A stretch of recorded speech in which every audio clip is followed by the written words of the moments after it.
성경 에베소서 같이 한번 보시겠습니다. 에베소서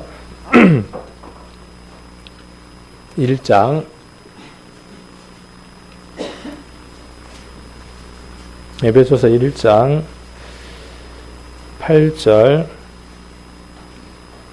9절 같이 한번 읽겠습니다. 에베소서 2장 8절 9절 같이 한번 읽겠습니다. 너희가 그 은혜를 인하여 믿음으로 말미암아 구원을 얻었나니 이것이 너희에게서 난 것이 아니요 하나님의 선물이라. 행위에서 난 것이 아니니 이는 누구든지 자랑치 못하게 함이니라. 아멘. 오늘부터는 이렇게 이제 기회가 주어질 때마다 성경 안에서 우리가 좀 궁금하게 생각할 수 있는 것들, 또 누군가로부터 질문을 받을 때에 그 질문에 좀 답을 해줄 수 있는 그런 부분들을 가지고 한번 교제를 나눠보려고 합니다. 그래서 혹 여러분들도 성경을 읽다가 뭐 궁금하거나 또 누구를 만나서 복음을 전할 때 물어봤는데 내가 답을 잘 못 해줬다든지, 또 오랫동안 신앙생활하면서 좀 궁금한 점이 있다든지, 어쨌든 어떤 의문점들이든지 궁금한 게 있으면 메모를 해서 현금함에다 이렇게 넣어주시면 정리를 해서 한번 이렇게 성경을 살펴볼 수 있는 그런 시간들을 한번 가져보려고 합니다. 그래서 오늘은 첫 번째로 제가 한번 질문을 드려볼게요. 제가 여러분에게 거꾸로 한번 질문을 드리겠습니다. 우리가 얻은 구원이 있잖아요. 여기 지금 2장 8절 9절에 나와 있는 이 구원은 한 번 얻은 구원은 영원한 건가요? 우리가 구원을 얻으면, 한 번 구원 얻으면 그 구원은 영원한 건가요? 우리가 잘 못 살면 중간에 이렇게 취소되거나 죄를 많이 짓거나 그러면 이 구원이 사라지거나 그러지 않나요? 누가 그래요? 그러니까 이런 가장 기본적인 것 같아요. 우리가 여기에 대한 답을 할 수 있어야 하는 것은 가장 기본적이어야만 되는 것 같습니다. 성경 창세기부터 요한계시록까지 나와 있는 모든 단어들 가운데에 제일 중요한 단어를 하나 이야기하라면 많은 단어들이 있을 겁니다. 하나님, 또 예수님, 많은 어떤 단어들이 있겠지만 우리들에게 있어서 가장 중요한 단어 하나가 있다면 그 단어는 아마 구원이라고 하는 단어일 겁니다. 그리고 그 구원이 그냥 구원이 아니라 어떤 구원이어야만 하느냐 하면 영원한 구원이어야만 우리가 믿고 의지할 만할 겁니다. 그래서 우리가 얻은 구원이 정말 영원한 구원이고 믿고 의지할 만한 구원인가 하는 것에 대해서 우리가 확신을 얻고 있어야 할 것이고, 그 얻은 확신을 또 누구를 만나든지 이야기를 해줄 수 있어야 하는 것이 또 우리의 사명이기도 한 것 같습니다. 구원이라는 말의 정의를 먼저 내려놓고 이야기를 해야 좀 쉬울 것 같죠. 그래야 우리가 좀 설명을 해줄 수 있을 거 아니에요. 성경에서 이야기하는 구원과 우리가 일상적으로 쓰는 구원은 조금 다를 수 있죠. 예를 들면 산에 올라갔다가 등산을 하는데 겨울철에 등산을 하러 올라갔는데 해 떨어지는 걸 계산을 잘 못해서 어두워져서 갑자기 갇히게 됐어요. 그리고 이제 이리저리 하다 보니까는 바위에서 떨어져서 한쪽 다리도 부러지고 이대로 있으면 저체온으로 죽게 생겼어요. 그럴 때 뭘 간절히 원하느냐 하면 나를 누군가가 살려줬으면 좋겠다. 그런 걸 우리가 뭐라고 이야기하냐면 구원 받을 소망이라고 우리가 이제 일상적으로 그냥 일반적인 용어로는 그렇게 이야기를 할 수 있을 겁니다. 그래서 소리도 지르고 외쳐보기도 하고 여러 가지 방법을 쓰는데, 누군가가 한 사람 이렇게 지나가다가 나를 발견을 하고 나에게 어떤 은혜를 베풀어 주었을 때 우리는 뭘 받았다고 이야기를 하느냐 하면 구원을 받았다, 이렇게 이야기를 합니다. 거기에서 구원은 지금 성경에서 우리가 이야기하고자 하는 그 구원과 그 문자적인 어떤 의미적인 것으로는 같을 수 있지만 본질적인 내용면으로 봤을 때에는 전혀 다르다는 것들을 한번 생각을 해봐야 될 것입니다. 그래서 거기는 죽을 생명을 건져준 거죠. 그리고 위협한 상황에서, 아주 급박한 상황에서 내가 도저히 어떻게 해결할 수 없는 것들을 다른 사람의 힘과 도움으로 내가 그 위급한 상황에서 도움을 얻었다 하는 게 뭐냐 하면 구원받았다, 이렇게 이야기를 합니다. 그 기억은 잊어버리나요, 안 잊어버리나요? 그게 크고 그 다음에 내게 있어서 아주 크고 위급한 것일수록 그 기억은 오랫동안 남아있죠. 우리 그 놀부전에 나오나요? 그 제비다리 이렇게 부러뜨렸죠. 예. 그런데 제비다리를 부러뜨린 게 아니구나. 제비다리를 누가 부러뜨렸죠? 부러뜨린 건 누가 부러뜨리고? 놀부가 그랬고.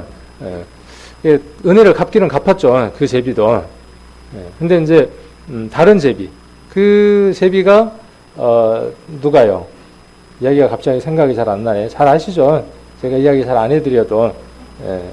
그래서 이렇게 싸매줬더니 나중에 뭘 물고 왔어요?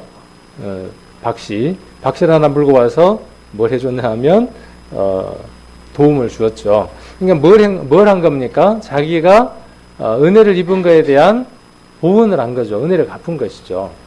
그래서 우리는 그런 얘기들을 통해서 뭘 주고받느냐 하면 하물며 미물도 은혜를 얻거나 구원을 받으면 그것에 대해서 보답을 한다 하는 얘기를 만들어서 사람들에게 선한 것을 권하기도 합니다. 우리도 그렇죠. 실제로 우리가 뭐 정말 위급한 상황이 됐을 때 우리를 도와주면 우리는 두고두고 은혜를 갚습니다.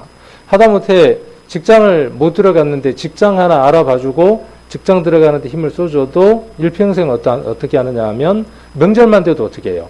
명절만 돼도 사과 상자 하나씩 갖고 가서 당신 때문에 내가 이렇게 잘 먹고 삽니다라고 이렇게 늘 갚고 하죠. 그런 거 잘 모르시나요? 다 자기들 능력으로 직장도 들어가고 남의 도움을 하나도 해본 게 없어서.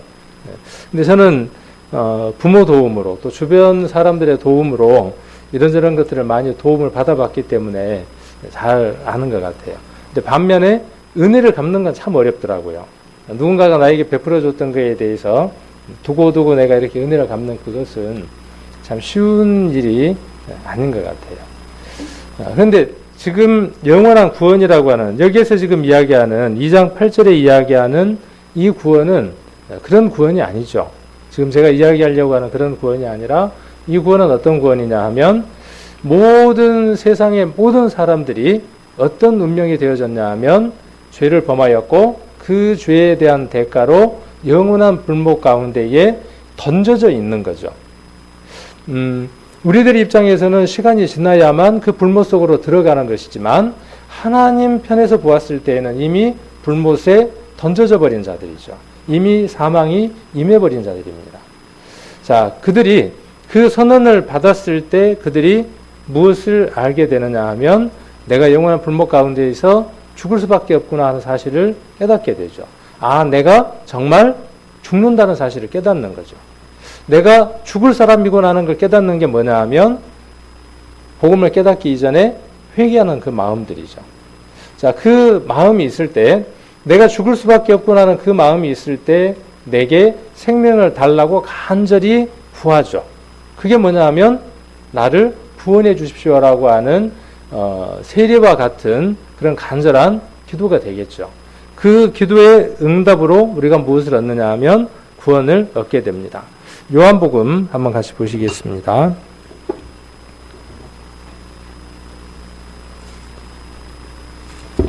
요한복음 5장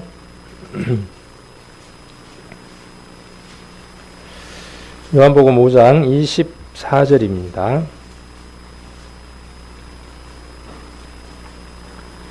24절 내가 진실로 진실로 너희에게 이르노니 내 말을 듣고 또 나 보내신 이를 믿는 자는 영생을 얻었고 심판에 이르지 아니하나니 사망에서 생명으로 옮겼느니라.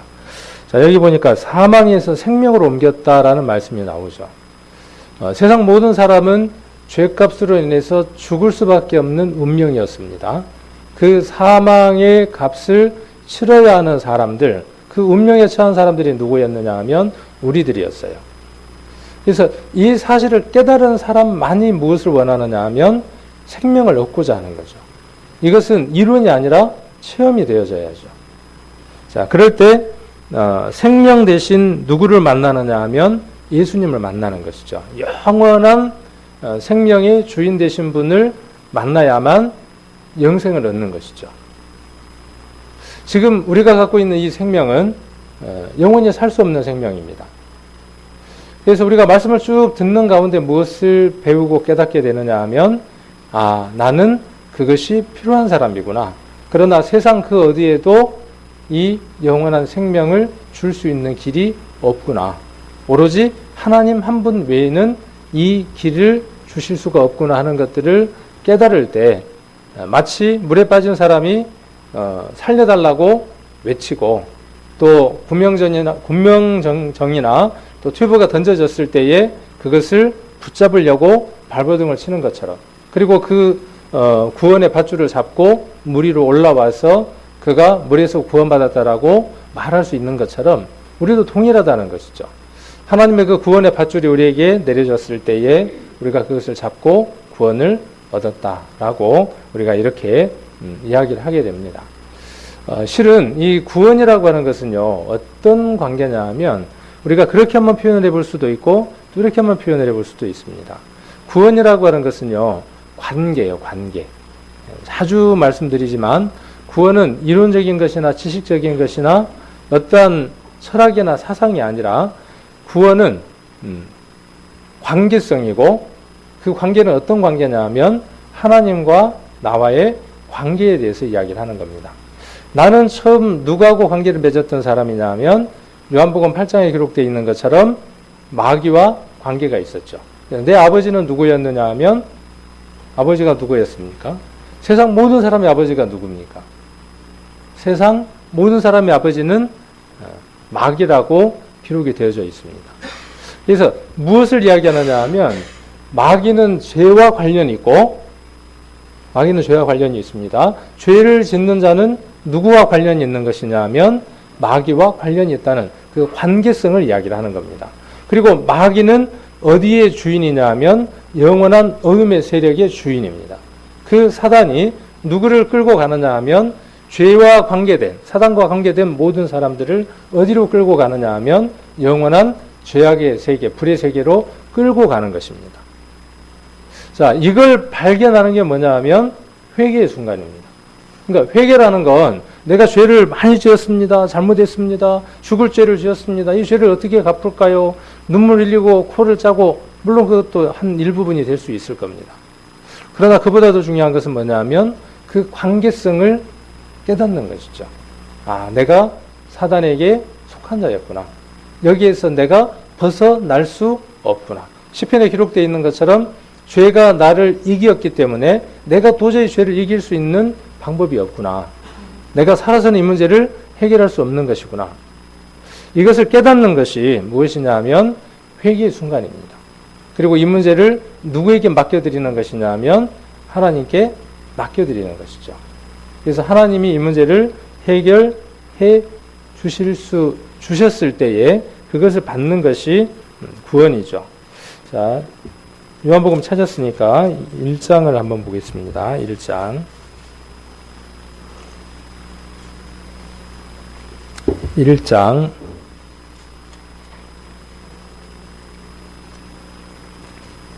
12절 한번 보겠습니다. 1장 12절.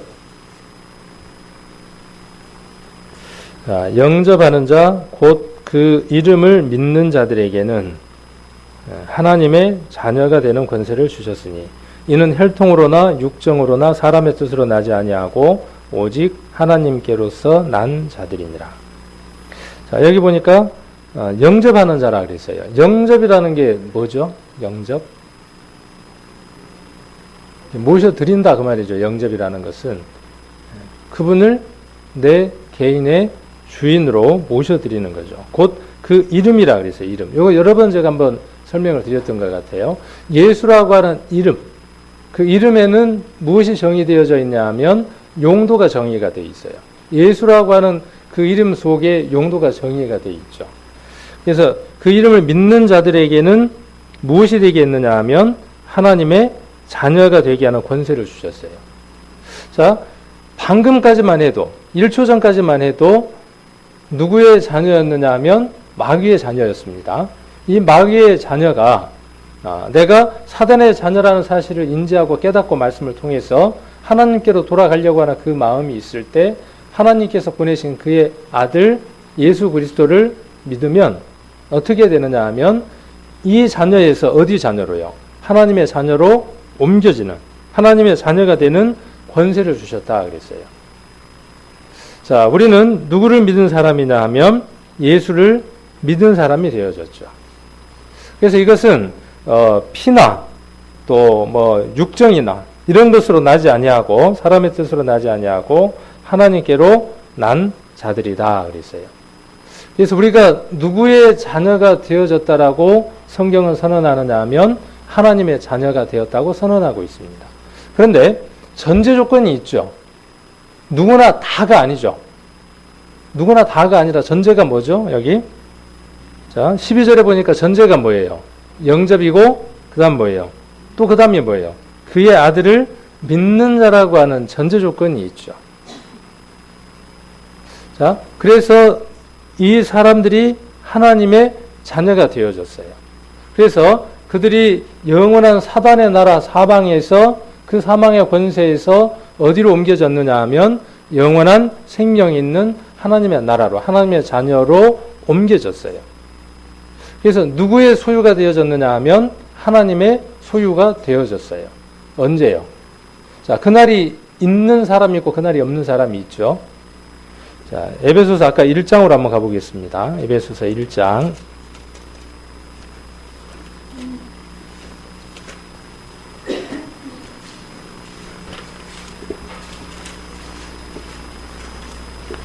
(1장 13절입니다) 1장 13절. 그 안에서 너희도 진리의 말씀 곧 너희의 구원의 복음을 듣고 그 안에서 또한 믿어 약속의 성령으로 인치심을 받았으니 이는 우리의 기업의 보증이 되사 그 얻으신 것을 구속하시고 그의 영광을 찬미하게 하려 하십니다. 자, 구원의 복음을 듣고 또 진리의 말씀 이렇게 이야기를 하고 있습니다. 그래서 성경 말씀을 통해서 그 속에서 구원의 복음을 듣고 이렇게 기록되어 있고 13절에 뭘로 되어 있습니까? 약속의 성령으로 뭘 받았어요? 인치심을 받았어요. 인이라는 건 뭐냐 하면 뭐죠? 인이 뭐 하는 겁니까? 찍는 거죠. 옛날에 노예를 돈을 주고 사서 이 노예는 이제부터 내 것이다 하는 표로서 뭘 찍느냐 하면 불로 된 도장을 신체의 일부에 찍는 것처럼 우리를 하나님의 자녀 삼아서 이제 누구 것으로 인쳤냐 하면 하나님의 것으로 도장을 찍었다고요. 누가 도장을 찍었냐 하면 내가 도장을 찍은 게 아니라 누구 편에서 도장을 찍은 것이죠? 하나님 편에서 내가 하나님의 그 구원의 복음의 말씀을 듣고 그것을 믿을 때 내게서 한 일이 있죠. 구원받을 때 아무것도 없이 구원을 받는다라고 아까 뒤에 기록이 되어 있었습니다. 그러나 우리 편에서 하는 일이 있죠. 하는 일이 있었죠. 이게 뭐였어요? 믿는 것이었죠. 자, 믿으면 하나님께서 어떻게 해주신다고요? 그때 인을 쳐주신다고요. 자, 이것을 가리켜서 우리가 무엇이라고 이야기를 하느냐 하면 구원이라고 이야기를 합니다. 이 구원은 영원한 것이죠. 자, 히브리서 5장을 한번 보겠습니다. 히브리서 5장.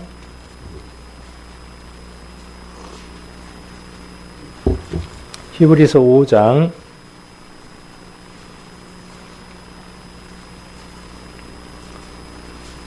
8절.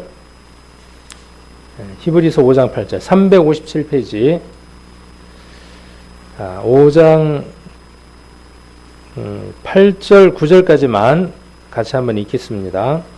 그가 아들이시라도 받으신 고난으로 순종함을 배워서 온전하게 되었은즉 자기를 순종하는 모든 자에게 영원한 구원의 근원이 되시고. 예.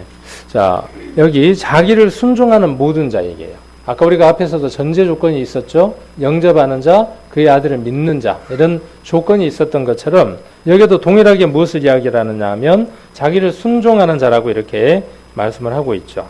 그래서 여기 보니까 어떤 구원이에요? 영원한 구원이에요. 하나님이 우리에게 허락해 주시는 구원은 우리가 사는 날 동안에 60년, 70년, 80년의 구원이 아니라 영원한 구원을 누가 소유하셨냐 하면 예수님이 소유를 하셨어요. 그 예수님이 누구에게 주시고자 하느냐 하면 그를 순종하는 자에게 주신다는 것이죠.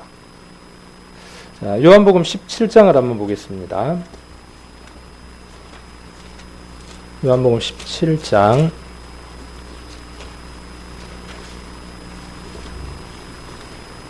2절입니다.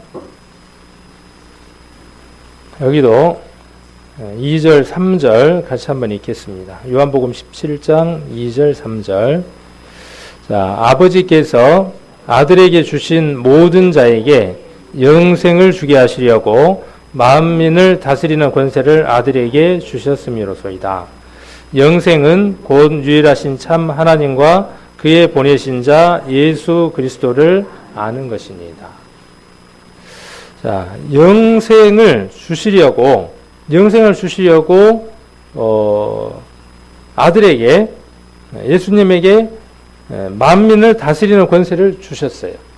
그러니까 예수님에게 어떠한 열쇠가 있냐 하면 영생을 줄 수 있는, 영원한 구원을 줄 수 있는 모든 능력과 권세가 누구에게 있냐 하면 예수님에게 있다는 것이에요. 그래서 영생은 어려운 것이 아니라는 거죠. 영생은 유일하신 참 하나님. 지금 교회들을 보면 하나님을 믿는다고 하고 또 예수님에 대해서도 이야기를 하고 또 영원한 속죄와 영원한 구원까지 얘기도 줄곧 합니다. 그런데 성경을 온전하게 믿느냐라고 이야기했을 때에 조금 깊이 들어가면 성경을 믿지를 못하죠. 이 성경이 사실인 것과 이 성경이 하나님이 기록하신 말씀이라는 것이 인정이 안 되면 그 외에 제공되는 것들이 무슨 의미가 있겠냐는 것이죠. 그래서 가장 중요한 건 뭐냐 하면 우리가 히브리서 11장 잘 기억하고 계시는 것처럼 하나님께 나아가려면 가장 첫 번째가 뭐냐 하면 하나님이 살아계시다는 사실을 반드시 믿어야 한다는 것이죠. 우리가 구원받을 때 하나님 살아계신 것을 0.0001%도 의심 없이 100% 믿어지면 참 좋겠죠. 또 성경이 우리가 완벽하게 다 믿어지면 참 좋겠죠. 구원받는 그날. 그런데 완벽하게 다 믿어지던가요? 간혹 어떤 의심들이 있던가요? 없던가요? 간혹 어떤 의심들이 조금씩 생기기도 하죠. 근데 그 의심이 부정의 의심이 아니라 하나님은 분명히 계시고 이 일을 하실 수 있는 분이지만 어느 부분에 대한 약간의 의문점들이 있을 때도 있습니다. 저도 그런 부분들이 덜어 있었던 것 같아요. 성경을 통해서 성경이 분명히 사실이고 하나님 살아계신 것이 분명히 사실인데 어떤 데 성경을 읽어보면 이해가 잘 안 되고 풀어지지 않는 것들이 있을 때 내 마음 가운데 어떤 마음이 드느냐 하면 이건 아닐 거야 하는 마음이 들기도 하더라는 것이죠. 그것은 하나님이 존재하시지 않기 때문에 그렇게 하는 것이 아니라 내 마음이 움직이기 때문에 그런 것이겠죠. 자, 그래서 가장 중요한 건 뭐냐 하면 하나님이 살아계시다고 하는 확신. 그래서 우리는 전도 집회라든지 또 성경 공부를 통해서 미루어서 믿을 수 있는 하나님이 충분히 그 모든 일들을 하실 수 있다는 사실들을 우리가 말씀을 통해서 또 배우고 또 익히게 됩니다. 자, 그 다음에 그의 보내신 자 예수 그리스도. 보냈다는 말은 무슨 뜻이냐 하면 구약에 그분이 왜 오셔야 하셨는가 하는 것에 대한 모든 내용을 함축하고 있는 게 뭐냐 하면 그의 보내신 자라고 하는 말의 의미입니다. 하나님이 인간의 모습으로 오셔야만 하는 이유, 그것이 그의 보내신 자라는 말의 의미이죠. 자, 이걸 통해서 우리가 무엇을 얻었냐 하면 영생을 얻었고 구원을 얻었고 그 다음에 요한복음에서 다루고 있는 게 뭐냐 하면 거듭남에 대해서 다루고 있죠. 니고데모하고의 대화를 통해서. 자, 거기에서 우리가 하나 살펴볼 수 있는 게 뭐냐 하면 어머니 뱃속에서 태어나는 것 말고 어머니 뱃속을 통해서 태어나는 것 말고 다시 한 번 더 태어나야 된다고 이야기를 하고 있죠. 거듭나야 된다고 이야기를 하고 있죠. 그래서 여기 계신 분들은 거듭난 분들이어야만 하나님 나라에 갈 수 있죠. 거듭나지 않고서는 하나님 나라에 갈 수가 없습니다. 어떻게 하면 거듭나는 겁니까? 어떻게 하면 거듭나죠? 어머니 뱃속에 다시 들어갔다가 뭘로요?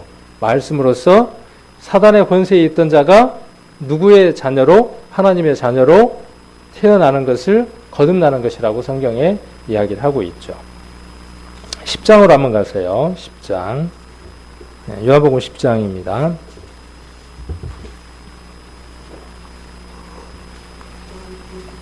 요한복음 10장 28절 29절 같이 한번 읽겠습니다. 내가 저희에게 영생을 주노니 영원히 멸망치 아니할 터이요 또 저희를 내 손에서 빼앗을 자가 없느니라. 저희를 주신 내 아버지는 만유보다 크심에 아무도 아버지 손에서 빼앗을 수 없느니라. 자, 저희는 누굴까요? 저희가 나오고 너희가 나오고 그러죠. 저희는 양의 음성을 듣는 거죠. 내 양은 내 음성을 듣는다 그랬죠. 내 양이니까 내 양이 누구냐면 저희예요. 그 음성을 듣지 않는 양이 너희고, 우리는 하나님의 음성을 듣고 하나님의 말씀을 듣고 그 말씀에 순종하고 하나님의 자녀가 되어서 저희가 되었습니다. 그래서 저희에게 무엇을 주셨냐 하면 영생을 주셨어요. 그래서 영원한 생명, 영원한 구원, 거듭남, 죄사함을 우리가 얻었습니다. 그래서 이것이 하나님하고 관계가 완전히 맺어지면, 우리 딸이 84년 11월 10일 날 이대 부속병원에서 태어났어요. 만 24시간 이상 고생을 해갖고 태어났어요. 그 관계는 끊을 수 있어요, 없어요? 호적에서 지운다고 할지라도, 그 어떤 걸 한다고 할지라도 그 사실은 끊을 수 없습니다. 그 관계가 어떤 관계냐 하면 혈연의 관계죠. 피로 나눠진 관계죠. 그런 것처럼 하나님과 우리의 관계가 어떤 관계가 됐다는 것이죠. 우리가 말씀을 통해서 그의 말씀으로 우리가 하나님의 자녀로 태어났다 그 말이죠. 저는 84년 4월 22일 날 그날 태어났고, 여러분들은 언제 태어나셨는지를 모르겠어요. 그 태어난 날이 다 있다는 거예요. 그래서 영생을 주셨어요. 우리가 받았습니다. 그 사람은 어떻게 된다고요? 영원히 멸망치 아니에요. 그리고 또 저희를 내 손에서 빼앗을 자가 없어요. 왜? 그것을 주신 분은 어떤 분이니까? 만유보다 크신 하나님이기 때문에 하나님 손에서 우리를 빼앗을 자가 없어요. 우리는 누구의 소유가 됐느냐 하면 하나님의 소유가 되었어요. 그래서 한 번 얻은 구원은 영원한 것이라고 하는 확증을 우리는 성경을 통해서 확인해 볼 수 있죠. 자, 로마서 8장을 한번 보겠습니다. 로마서 8장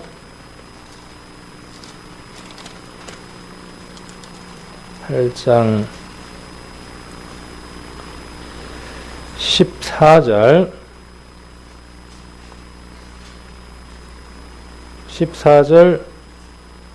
15절 16절 17절까지 같이 한번 읽겠습니다. 로마서 8장 14절로 17절까지. 무릇 하나님의 영으로 인도함을 받는 그들은 곧 하나님의 아들이라. 너희는 다시 무서워하는 종의 영을 받지 아니하였고 양자의 영을 받았으므로 아바 아버지라 부르짖느니라. 성령이 친히 우리 영으로 더불어 우리가 하나님의 자녀인 것을 증거하시나니, 자녀이면 또한 후사 곧 하나님의 후사요 그리스도와 함께한 후사니, 우리가 그와 함께 영광을 받기 위하여 고난도 함께 받아야 될 것이니라. 우리가 예수님의 그 영광만 생각을 하죠. 그러나 그 영광은 우리의 숨이 멎고 다음 영원한 세계로 들어갔을 때에 그때 우리에게 영광이 주어질 겁니다. 우리가 살아가는 이 동안에는 예수님이 이 세상을 사시면서 그에게 고난의 연속이었던 것처럼 우리도 그 고난의 연속일 겁니다. 예수님이 가셨던 길이 가시밭길이었는데 우리는 어떤 길을 원하느냐 하면 꽃길을 원하고 비단길을 원할 때가 많더라는 것이죠. 우리도 동일하게 이 가시밭길과 고난의 길을 가야 하겠죠. 여기 하나님의 영으로 인도함을 받은 그들은 하나님의 아들이다 그랬어요.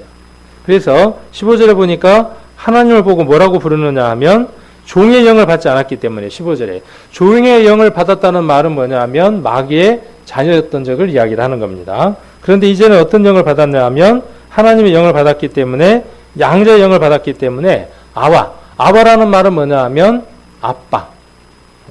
우리 딸이 아쉬운 소리 할 때 뭐라 그러냐 하면 아빠라고 부르거든요.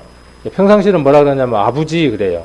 아버지도 아니고 아버지 그러다가 뭔 조금 아쉬운 일이 있으면 아빠라 그래요. 이제 어떤 관계가 됐냐 하면 아주 친밀한 관계라는 것이죠.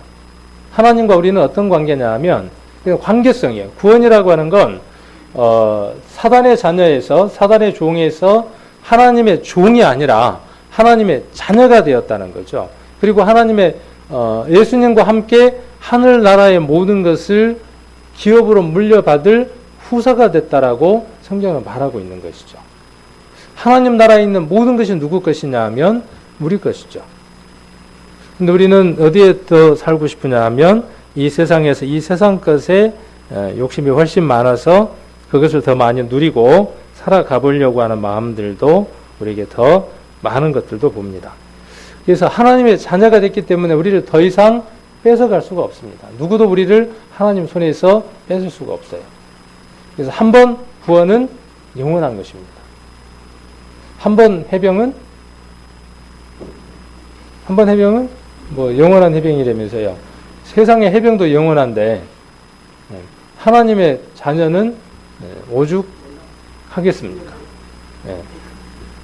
그래서 이 구원은 내가 뭘 잘해서 아까 나왔던 것처럼 내가 잘해서 내가 뭐 능력이 있어서 내가 뭐 이걸 받을 만한 자격이 있어서 그걸 받는 게 아니라 하나님이 어떻게 하시는 것이죠? 일방적으로 모든 사람들에게 이미 베풀어 놓으신 것이죠. 뷔페집에 가면 저는 이 성경이 참 생각이 많이 나요. 뷔페집을 가면 뭐 2만 원짜리를 가느냐 또 3만 원짜리를 가느냐 그 가격대에 따라 다르겠죠. 얼마짜리까지 가보셨어요? 뷔페? 얼마짜리까지? 5만 원? 10만 원? 한 10만 원짜리쯤 가면은 어떤 게 나올까요? 별거 없어요. 정답입니다. 한 100만 원짜리? 자, 거기에 수많은 것들이 다 차려져 있더라도 못 챙겨 먹으면 의미가 있어요? 없어요? 없어요. 아무런 의미가 없어요. 근데 하나님께서 우리에게 그 모든 것들을 다 베풀어 놓으셨어요. 이미 언제 베풀어 놓으셨냐 하면 우리가 이 세상에 태어나기도 전에 어머니 뱃속에 있기도 전에 누구를 위해서 베풀어 놓으셨냐 하면 우리를 위해서 다 베풀어 놓으셨다고요. 모든 반찬들을 기가 막히게 베풀어 놨어요. 만찬을 베풀어 놨습니다. 그 만찬 가운데에 최고 맛있고 최고 좋고 최고 영양가 있는 게 뭐냐 하면 복음이라고 하는 구원이라고 하는 복음이 가장 큰 자리를 차지하고 있는 거죠. 또 그 주변으로 뭐가 있어요? 그 주변으로 더 맛깔스러운 것들이 더 있어요. 이것과 함께 먹으면 더 맛있는 것들이 있어요. 홍어는 뭐하고 먹어야 제맛이죠? 입맛이 안 도나요? 홍어만 먹으면요. 좀 그렇죠. 홍어는 김치하고 그 다음에 돼지고기 수육하고 해서 먹으면 어때요? 그 맛이 더 달라지죠. 홍어만 먹었을 때 맛하고 또 다른 것들이 있죠. 그래서 어떤 음식을 만나느냐는 것에 따라서 그 맛이 더 배가 되기도 하고 줄어들기도 하는 것처럼 우리에게 이미 모든 것들이 다 베풀어져 있습니다. 구원으로부터 시작해서 우리가 살아가는 모든 삶까지 하나님께서 이미 우리에게 다 베풀어 주신 것들이죠. 다 받은 것들이에요. 그 받은 것들을 우리가 얼마만큼 활용하고 사용하고 쓰느냐, 그리고 그걸 얼마만큼 내가 누리고 살아가느냐 하는 것이 우리의 신앙생활이죠. 좀 많이 누리고 사는 사람은 더 변화된 삶을 살아가고, 그러지 못한 사람은 또 그러지 못한 삶을 살아가는 것이죠. 그러나 무엇은 똑같으냐 하면 구원을 받았다고 하는 하나님의 자녀가 되어졌다고 하는 그 사실은 동일하다는 것이죠. 고맙죠? 이 구원. 근데 자주 잊어버립니까? 안 잊어버립니까? 깊숙한 곳에 놓으면 놓을수록 잊어버립니다. 잘 보이는 곳에다 두고 어떻게 해야죠? 자주 닦아야죠. 차라리 이 안경이었으면 좋겠어요. 안경이 뭐가 끼면 자주 닦아야 되는 것처럼 우리가 얻은 이 구원, 영원한 속죄, 영생 이것은요. 우리가 늘 보이는 곳에다 두고 먼지 가지 않도록 자주 잘 닦아줘야만 하는 아주 소중한 것들입니다. 그래서 누구를 만나든 담대하게 이야기할 수 있어야 되겠죠. 자, 이렇게 한 번 구원은 영원한 것이라고 성경은 이야기를 하고 있는데 많은 사람들은 이렇게 이야기하는 사람들을 무엇이라고 정의를 내리느냐 하면 이단이다, 잘못 가리킨다 이렇게 정의를 내립니다. 그러면서 몇 성경 구절들을 인용을 합니다. 그럼 그 성경 구절 인용하는 것들이 맞는지 한번 우리가 살펴볼 필요가 있겠죠. 히브리서를 한번 보겠습니다.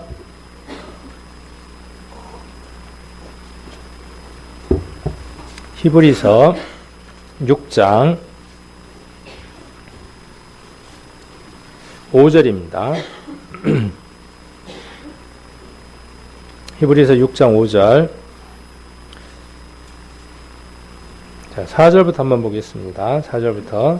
한 번 비춤을 얻고 하늘의 은사를 맛보고 성령에 참여한 바 되고 하나님의 선한 말씀과 내세의 능력을 맛보고 타락한 자들은 다시 새롭게 하여 회개케 할 수 없나니 이는 자기가 하나님의 아들을 다시 십자가에 못 박아 현저히 욕을 보임이라. 자, 여기 보니까 뭐라고 기록이 되어 있냐 하면 구원받고도 영원한 속죄를 얻었다고 분명히 아까 되어 있었는데 여기 보니까 뭐라고 되어 있냐 하면 4절부터 5절까지 분명히 구원받은 사람이에요. 근데 6절에 보니까 어떻게 되어질 수 있어요? 타락한 자들이 있네요. 근데 그렇게 타락한 사람은 새롭게 될 수가 없다. 이렇게 성경에 기록되어 있으니까 이 성경을 들이밀면서 뭐라고 이야기하느냐 하면 봐라. 한 번 구원받은 것이 영원하다는 말이 어디 있느냐. 누구가 어떻게 사느냐에 따라서 그 구원이 취소될 수도 있고 타락할 수도 있다. 이렇게 성경을 이야기를 합니다. 또 여기 잡아놓으시고 10장을 한번 보겠습니다. 몇 성경 구절들이 그런 성경 구절들이 있습니다. 아까 우리가 영원한 구원에 대해서는 성경을 밤새도록 찾을 수 있어요. 밤을 새면서 찾을 수 있을 만큼 많습니다. 그런데 이런 성경 구절들을 찾으려면 불과 몇 개 되지는 않습니다. 그 가운데에 대표적인 것 두 구절을 우리가 한번 찾아보려고 하는 겁니다. 10장 26절입니다. 10장 26절. 자, 우리가 진리를 아는 지식을 받은 후 짐짓 죄를 범한 즉 다시 속죄하는 죄사가 없고 오직 무서운 마음으로 심판을 기다리는 것과 대적하는 자를 소멸할 맹렬한 불만 있으리라. 진리를 아는 지식을 받았어. 예수님을 통해서 구원함을 받았단 말이에요. 그런데 우리가 죄를 안 짓고는 살아갈 수가 없잖아요. 해보니까 죄를 지었단 말이에요. 그럼 어떻게 됩니까? 지옥 간다고 기록이 돼 있네. 그러면 어떤 게 맞는 겁니까? 자, 우리가 성경을 볼 때에 성경 전체의 전제가 먼저 있어야 하겠죠. 성경이 무엇을 말하는가에 대한 전체가 있어야 되고 그 전체 속에서 나머지 부분이 이해되어지고 설명되어져야 되겠죠. 성경은 무엇을 말하느냐 하면 한 번 얻은 구원은 소멸되지도 않고 소실되지도 않고 무효화되지 않는다라고 이미 선언을 해두었습니다. 그러면 이런 경우는 어떤 경우라는 것이에요? 자, 그래서 아까 6장을 다시 한번 가보겠습니다. 6장부터 한번 살펴보겠습니다. 성경을 딱 일부분만 띄어내면요, 설명하기가 어려워져요. 그래서 성경을 볼 때에 누군가가 이렇게 이야기를 해오면 앞과 뒤를 조금 더 읽어보면 쉽게 이해할 수 있습니다. 자, 6장 1절부터 한번 보겠습니다. 1절부터. 그러므로 우리가 그리스도의 도의 초보를 버리고 죽은 행실을 회개함과 하나님께 대한 신앙과 세례들과 안수와 죽은 자의 부활과 영원한 심판에 관한 교훈의 틀을 다시 닦지 말고 완전한 데 나아갈지라. 하나님께서 허락하시면 우리가 이것을 하리라. 똑같은 얘기를 다시 한 번 더 하는 겁니다. 뒤에 4절에 한 번 비침을 얻고 하늘의 은사를 맛보고 성령에 참여한 바 되고, 지금 이렇게 설명을 하고 있습니다. 자, 여기 그리스도의 도의 초보를 버리고 그랬어요. 그리스도의 도의 초보라는 것은 뭐냐 하면 구약에 기록되어져 있는 예수님에 대한 모든 교훈들, 그림자들, 모형들을 말하는 겁니다. 그래서 특별히 로마서는 이방인을 향한 복음서예요. 로마서는 이방인을 두고 복음을 풀어서 설명한 게 로마서라면, 히브리서는 누구를 두고 설명한 복음서냐 하면 유대인들에게 향한 복음서입니다. 그래서 이방인들이 히브리서를 읽으면 이해하기 어려운 부분들이 많이 있습니다. 그래서 무엇을 먼저 봐야 되느냐 하면 구약에 나와 있는 내용들을 쭉 풀어서 강의를 하고 있기 때문에 구약에 대한 내용들은 먼저 읽어봐야 됩니다. 자, 그래서 여기 죽은 행실이라고 하는 것과 회개함과 쭉 나오는데 서로 짝을 이루고 있는 걸 볼 수 있습니다. 6장 1절을 보면 죽은 행실과 뭐가 짝을 이루고 있냐 하면 회개함이 짝을 이루고 있죠. 그 다음에 하나님께 대한 신앙 이제 따로고요. 그 다음에 2절 한번 보겠습니다. 세례와 안수, 그 다음에 죽은 자의 부활과 영원한 심판, 둘이 이렇게 짝을 서로 이루고 있는 걸 볼 수 있습니다. 6개가. 그래서 하나님께 대한 신앙이라고 하는 것들이 나오죠.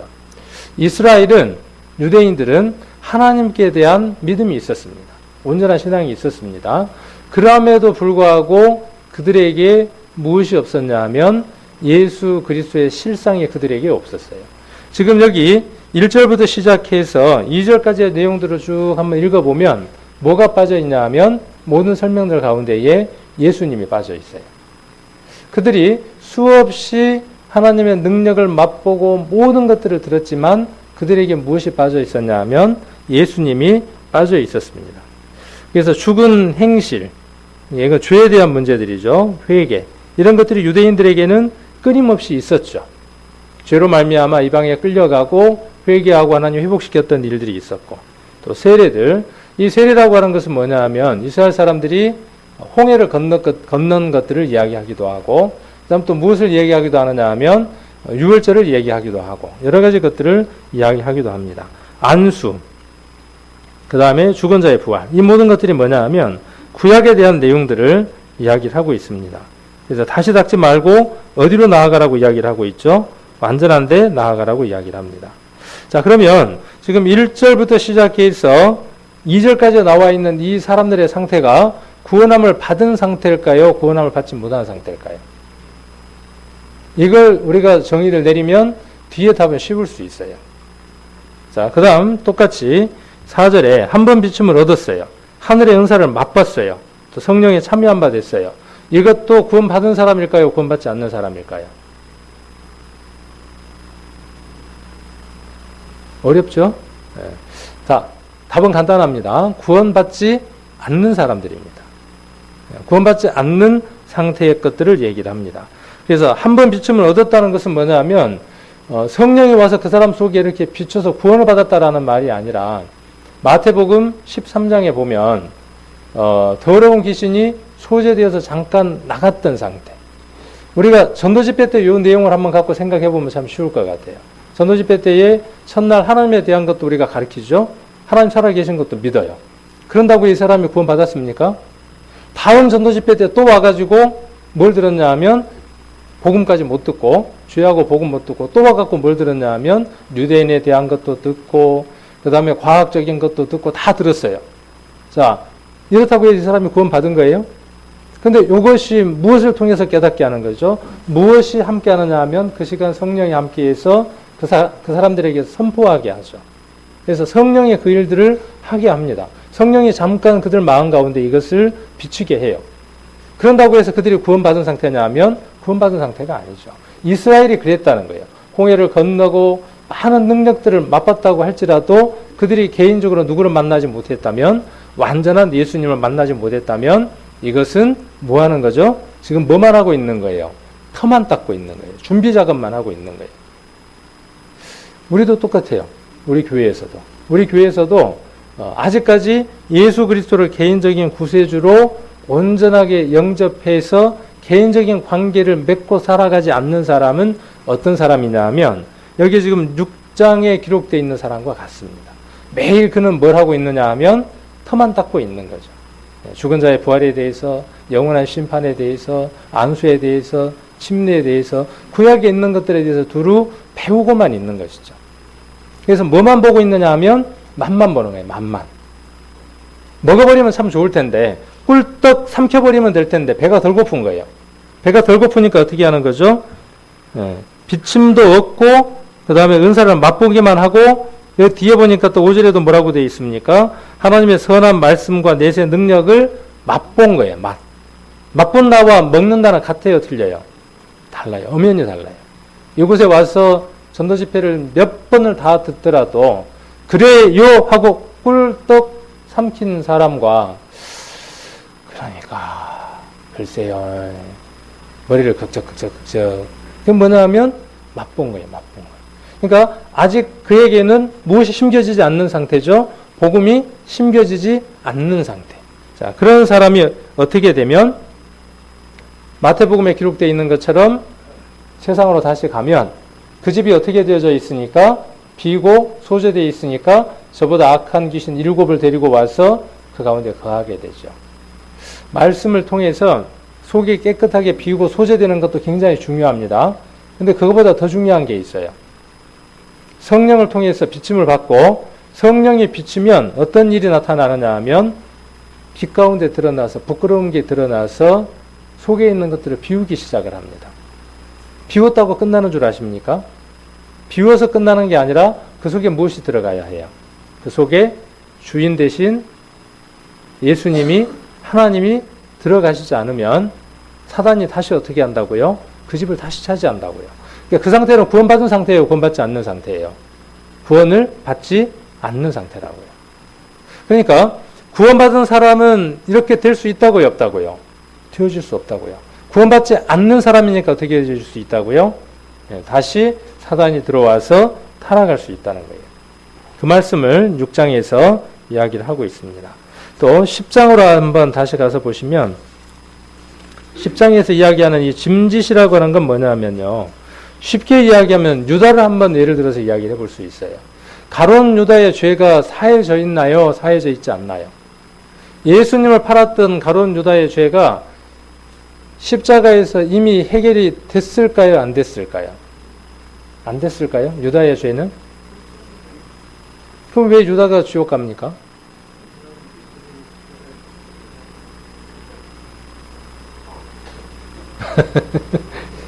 시간과 공간적인 개념을 벗어나면 그것도 마찬가지죠. 예. 자, 왜 그러면 유다가 지옥을 갔을까요? 베드로보다 누가 더 모멸감을 느끼게 예수님을 부정했냐 하면 베드로죠, 오히려요. 근데 베드로는 후에 귀한 사람이 되어지고 유다는 목을 매달아서 창자까지 터져버리는 일들이 사도행전에 기록이 되어 있죠. 그 차이는 어디에 있을까요? 바로 이 짐짓죄라고 하는 거예요. 그게 예수님께서 세상 모든 사람의 죄, 그 속에 내 죄를 사하셨다는 그 사실을 알고 여기 아까 진리를 아는 지식을 받은 후 그 말이에요. 그 복음의 사실을 알고 그걸 어떻게 하는 거죠? 거절에 밀어내는 거예요. 안 믿는 거예요. 자, 그래서 26절은 무엇을 이야기를 하느냐 하면 이것도 구원받지 않는 사람에 대해서 이야기를 하는 겁니다. 복음을 배척해버린 거예요. 우리들 10년 가운데 온전하게 구원이 이루어진 사람은 그 복음의 메시지를 밀어낼 수가 없다고요. 그걸 밀어내고서는 복음이 이루어질 수 없으니까. 그래서 여기 짐짓 죄를 범한 즉 다시 속지 않은 죄사가 없다라고 하는 것은 성령을 회방하는 죄입니다. 자, 우리 데살로니가 전서 한번 보겠습니다.